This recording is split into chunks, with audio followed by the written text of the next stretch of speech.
friends, today we are going to review my book which I recently purchased from book fair. It was held in Manet, Manet Bhopal.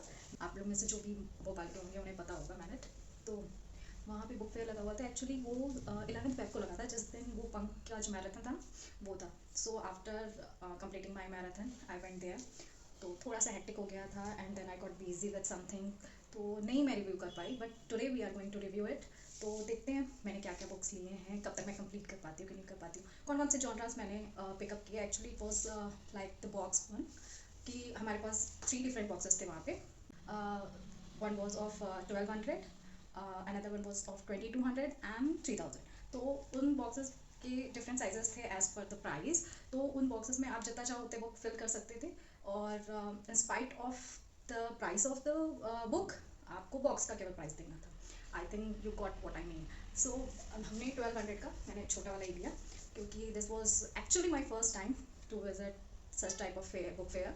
तो मैंने 1200 वाला purchase किया है, जिसमें around about I think 5 to 6 books आए हैं, जिसकी MRP of course उस बॉक्स से बहुत ज़्यादा है, क्योंकि मेरे 2 बुक्स तो ऐसे हैं जो 600 प्राइस के रेंज के हैं. तो I think it was a very steal deal. तो मैं कितना अच्छा ले पाई हूँ, कितना नहीं ले पाई हूँ, आपके अगर कुछ स्पेशल कमेंट्स होंगे तो please let me do know. So let's get the box so that मैं आपको दिखा सकूँ कि मैंने कौन कौन से बुक्स परचेज की हैं. Wait a minute. सो या तो जो मेरा 1200 का बॉक्स है वो कुछ ऐसा सा दिखता है. ये इतना बड़ा है एंड आई थिंक 6 to 7 तो बुक्स आए ही होंगे इसमें. Let me show you. The first book is Inkılap, A Decade of Protest.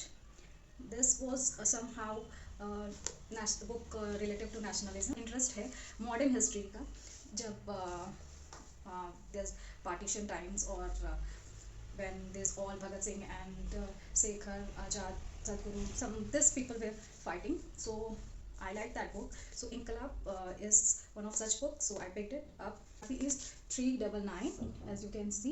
So I think मैं सबसे फर्स्ट में यही पढ़ने वाली हूँ. So I will let you know कि कैसी है. My second book was The Power of Positive Thinking. So this was also a new book, MRP of 200 rupees as you can see. तो ये बुक भी मैंने लिया है as I can say positive thinking बहुत ज़रूरी है आज के लाइफ टाइम में. People often get negative thinking थोड़े से फेलियर के बाद ही. सो आई थिंक कि सबके पास एक ऐसी हेल्प बुक होनी चाहिए जो उन्हें राइट ट्रैक पे ले आ सके.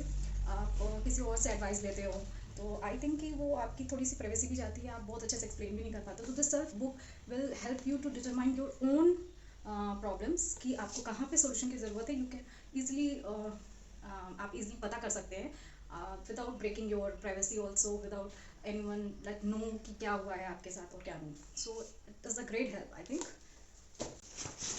And second is also such book, The Power of Your Subconscious Mind. This is also very good book. इसके बारे में मैंने पढ़ा हुआ है. जोसेफ मूर्ति की है ये बुक, डॉक्टर जोसेफ मूर्ति. तो ये काफ़ी अच्छी बुक है जब आपका सबकॉन्शियस माइंड को आप वर्क करने देते हो अपने ऊपर. तो first of all we have to know कि हाँ हमारे पास पावर है ऐसा सबकॉन्शियस माइंड. तो what are the powers, how we can use. So this book is also related to that only. The link startup books. तो startup की इसलिए क्योंकि because as you know I am also doing my business stabilising also. You can say कि हाँ अभी बहुत कुछ अच्छा सा स्टेबल नहीं हुआ है, इसलिए मैं आपको उसके बारे में बहुत कुछ नहीं बता रही हूँ. But yeah I am doing something related to business जो मैं आपको बहुत जल्द बताने वाली हूँ, क्योंकि उसका समहाउ ऐसा बोलते हैं ना कि आप सक्सेस स्टोरी से ज़्यादा फेलियर स्टोरीज लोगों के लिए काम आती है. Because there are many people जो अभी ऐसे स्टेज में जो बहुत सारे फेलियर्स से गुजर रहे हैं.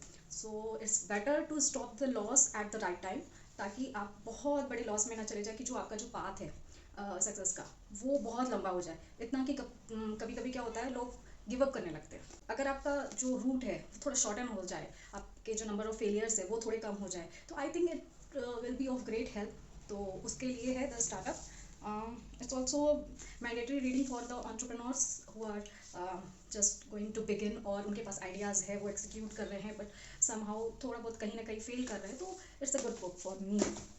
आई पिक द नॉवेल ऑल्सो कि ठीक है बहुत ज्ञान की बातें हो गई हैं, तो मैंने फिर एक नॉवल उठाया। This is also a somehow romantic novel, और इसकी स्टोरी क्या है, कैसे है, मैं ये आपको पढ़ने के बाद ही समराइज़ करूँगी। And if you want to know कि इसकी समरी क्या है, please do follow me on my Instagram page, जो मेरा इस बुक रिव्यूज़ के रिगार्डिंग होता है। तो every book I will review it on my Instagram. So अगर आप इंटरेस्टेड हो कि उसमें क्या था क्या नहीं था, बेनिफिशियल आपके लिए है कि नहीं है, आपको ये लेनी चाहिए कि नहीं लेनी चाहिए, if you got the chance, तो या I will let you know.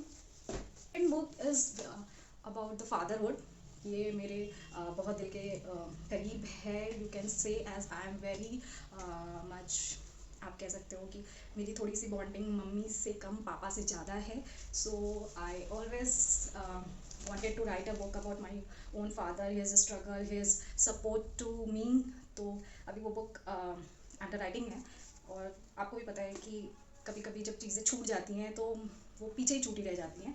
So I have to restart writing that one, but when I got my hands on this book I thought कि इससे कुछ मुझे मैं एक किक मिल सकता है कि मैं अपना खुद का जो मैंने उसको छोड़ के रखा है उसको रीस्टार्ट कर सकूँ। So I pick this book, this was very touchy one. So पहले मैं पढ़ लेती हूँ, फिर मैं बताऊँगी कि एक्चुअली मैंने जो एक्सपेक्ट किया था इस बुक में वो जस्टिफाई किया है या नहीं किया है। I will let you know. Same second is the sisterhood, about the four sisters, story of four sisters, when they were very cruel scenario, जब उनके ऊपर बहुत कुछ बीतती रहती है, तो वो कैसे एक दूसरे का सपोर्ट करते हैं, चीज़ें हमारे सामने आती हैं, हम उस सिचुएशन के अकॉर्डिंग अलग अलग तरीके से उस चीज़ों को लेते हैं, इन स्पाइट ऑफ बीइंग सिस्टर्स। कभी मेरी खुद बहन से जो माइंडसेट है वो मैच नहीं करता, तो we often get into arguments, not the fighting ones but the argument, the healthy conversation we can say. So ऐसे ही ये फोर सिस्टर्स की स्टोरी है, जिसमें on अलग अलग occasions how they reacted, how they bonded, how their love and affection and the support. So this book is also very family prone, I can say, very emotional ones.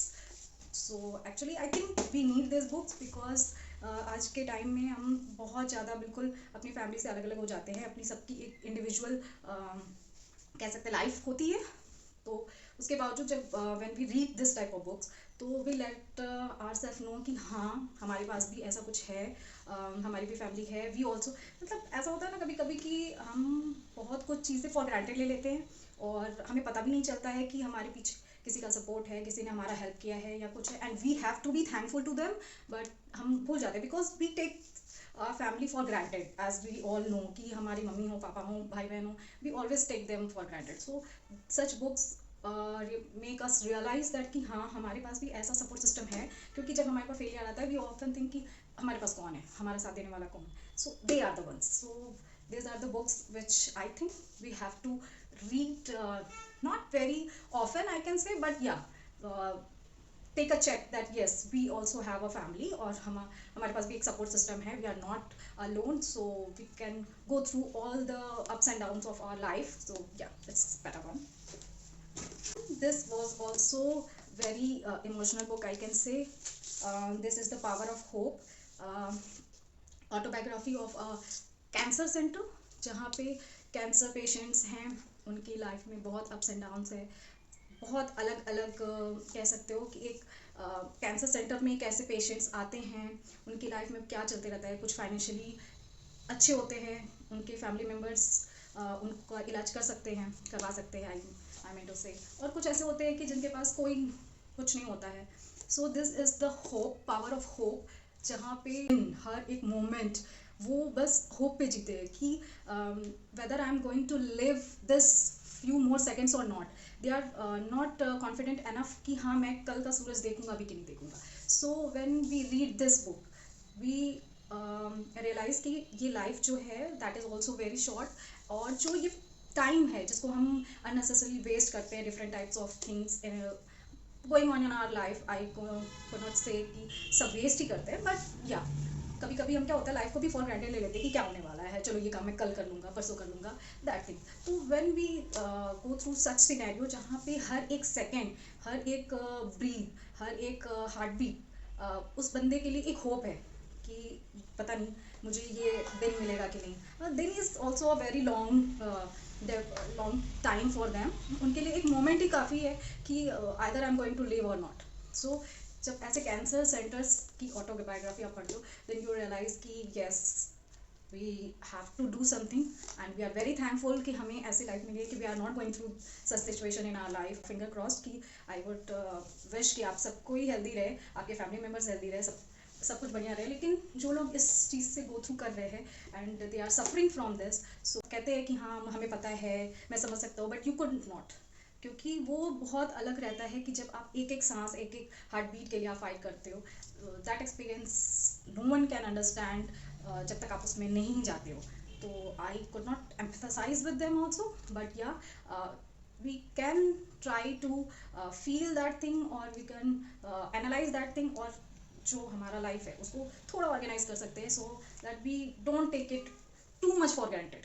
मतलब ऐसा भी panic नहीं करना है कि नहीं अब क्या होगा क्या होगा क्या होगा। पैनिक नहीं करना है, मतलब उसको ऑर्गेनाइज करना है so that it can be fruitful. कि जो आप करना चाहते हो, जो आपको तो वैसे भी पता नहीं है कि आपके पास कितना टाइम बचा है, तो take it in that way कि हाँ मुझे ये काम करना है। अब होगा नहीं होगा वो तो I don't know, but yes, take that way. Granted for granted नहीं लेना है, बस that's it. So yes, we end up with my box. तो बॉक्स खाली हो गया है, अच्छे बुक्स उठाए हैं, और कैसे हैं क्या हैं, एंड में जो मैंने एक्सपेक्ट किया है वो वहाँ तक मुझे मिला कि नहीं मिला, I will obviously let you know. So do follow my channel and also my Instagram pages for more. और रात में क्या बनने वाला है क्या नहीं बनने वाला है वो मेरे ब्लॉग्स में देखना, because I do some sorts of cooking. So आज मैं क्या बनाने वाली हूँ ये आपको मैं अगले ब्लॉग में बताती हूँ। तब तक के लिए बाय बाय।